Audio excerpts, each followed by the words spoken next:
Another appellate court holds Title VII bars LGBT discrimination as a form of sex discrimination. Last week I wrote about the Second Circuit's opinion earlier this year holding sexual orientation discrimination as a form of sex discrimination prohibited by Title VII. It certainly seems that way, as the Sixth Circuit dropped its opinion in the EEOC v. R.G.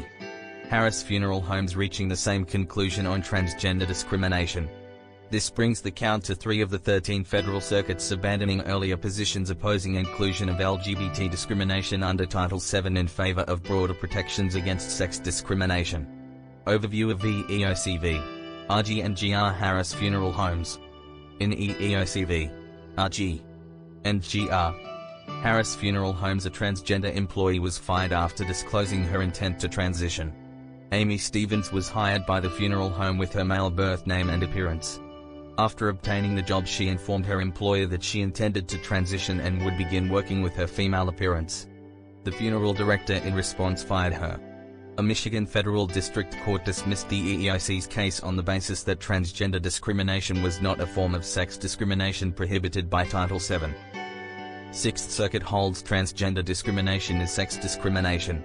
We hold that the EEOC could pursue a claim under Title VII on the ground that the funeral home discriminated against Stevens on the basis of her transgender status and transitioning identity. The EEOC should have had the opportunity, either through a motion for summary judgment or at trial, to establish that the funeral home violated Title VII's prohibition on discrimination on the basis of sex by firing Stevens because she was transgender and transitioning from male to female. Discrimination against employees, either because of their failure to conform to sex stereotypes or their transgender and transitioning status, is illegal under Title VII. The unrefuted facts show that the funeral home fired Stevens because she refused to abide by her employer's stereotypical conception of her sex, and therefore the EEOC is entitled to summary judgment as to its unlawful termination claim. Unlike sexual orientation discrimination, which has only more recently been recognized as a form of sex discrimination under employment discrimination laws, discrimination on the basis of gender and sex stereotypes has been recognized as an unlawful form of sex discrimination under Title VII since Price Waterhouse v. Hopkins in 1989 and commonly extended to cover transgender discrimination.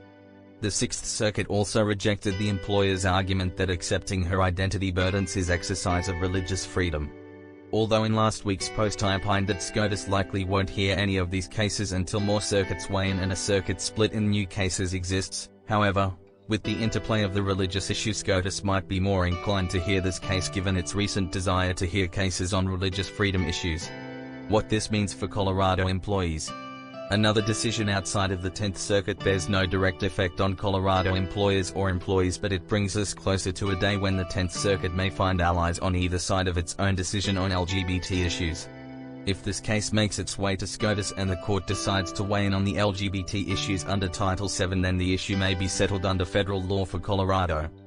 For now, employees facing LGBT discrimination in Colorado enjoy protections under state law, so the issue is less urgent in the states than other less forward-thinking states.